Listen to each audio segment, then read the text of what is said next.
Hello guys! Hello! This is for Aquarius. Aquarius, welcome dito sa aking channel, Kapalaran 888. Welcome! Alamin natin kung anong messages, vibration, gabay energy para sa inyong lahat. This is general reading, so titingnan natin. Aquarius.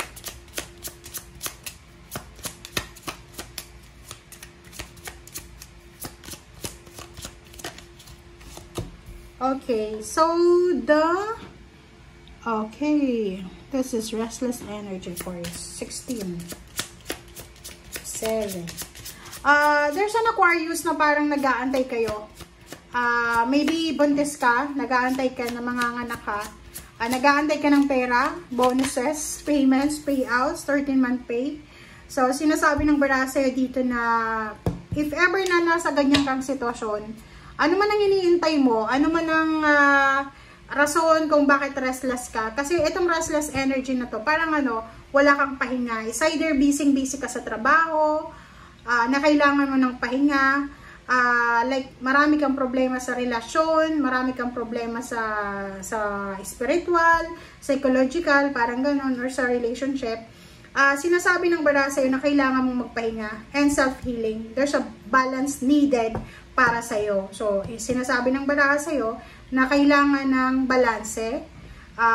Galing ka ba sa heartbreak or rejections? Or kung ano man siya na sadness, pwedeng ganun, pwedeng namatayan ka, Aquarius, or may sakit, or nawalan ng trabaho, ng negosyo, nawalan ng pera, na scam, or kung ano man ang nawala sa'yo. There's 2 weeks ng December, sinasabi na kailangan mo ng healing. Kailangan mo ng kapayapaan. Kailangan mong ayusin yung balanse, yung priority mo. Kailangan mong unahin ang sarili mo. So, i-honor mo yung emotions mo. I-recognize mo kung anong nararamdaman mo sa ngayon. If you are happy, be happy. If you are sad, be sad. Parang ganun. Okay? So, kung ano yung nararamdaman, sinasabi dito ng baraha na kailangan mong pagalingin yan. Kailangan mong hanapin yung kagalingan sa mga sitwasyon or pagkakataon sa buhay mo na hindi magaling. Detoxify. Masyado na bang toxic ang kapaligiran? Masyado na bang toxic ang relationship mo? Sinasabi ng bara sa'yo dito na oras na para mag-detox tayo, mag-declutter. So, simulan natin sa sarili natin. And breathe through the tension. Nako. Yun. Tingnan mo.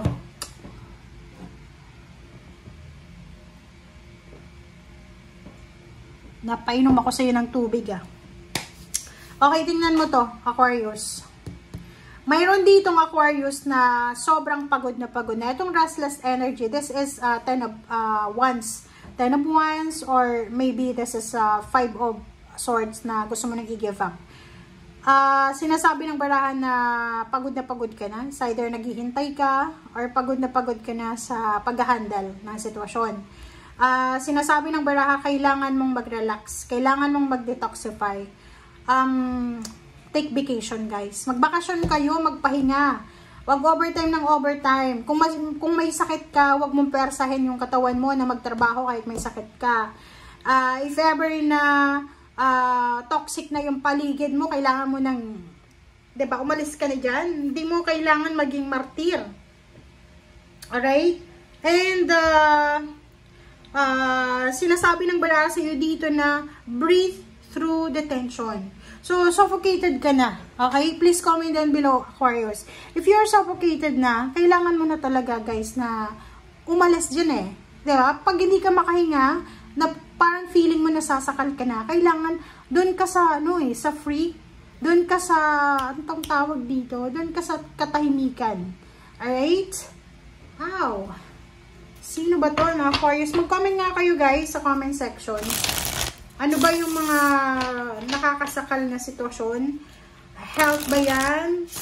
Emotion, trabaho, pera, pamilya, relationship? Kasi parang meron ditong Aquarius na problemado, magpapasko.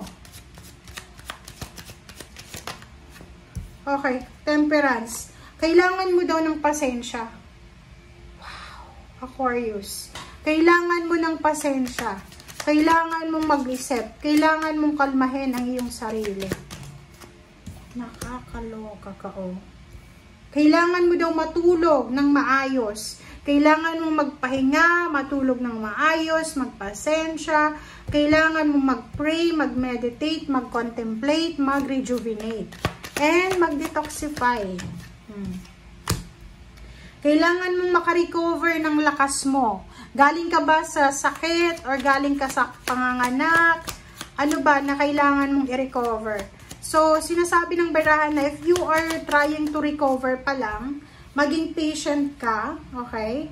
Maging patient ka, alisin mo ang sarili mo sa mga distraction. Halimbawa, kung nanganak ka, CS, by CS, cesarean section, bawal kang ma-stress or bawal kang magbuhat ng mabibigat muna. So, yun, just, alisin mo, withdraw yourself doon sa trabaho muna. Di ba, wala munang trabaho kasi halimbawa, kung may trabaho ka, naka-maternity leave ka, pero kung nasa bahay ka lang, wala ka naman trabaho, yung mga obligations mo as a mother, so kailangan mo munang i-set aside siya.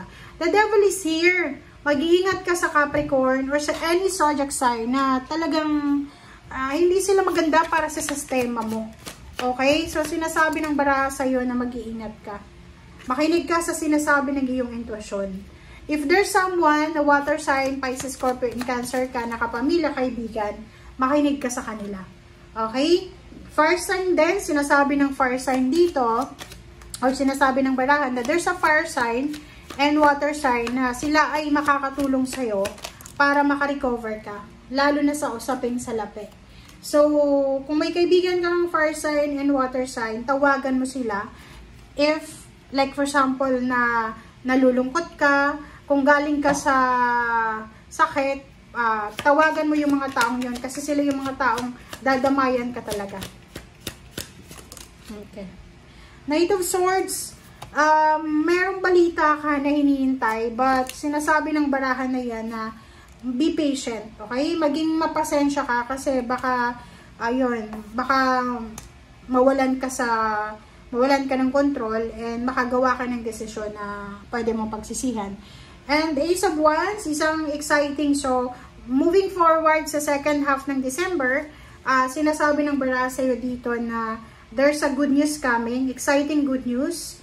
There's a blessings na posibleng darating sa'yo. So, dun ka na lang mag-focus sa blessings and sa good news na darating. Kung ano yung nararamdaman mo sa ngayon, i-set aside mo na lang muna yan. And yun, you need to heal yourself.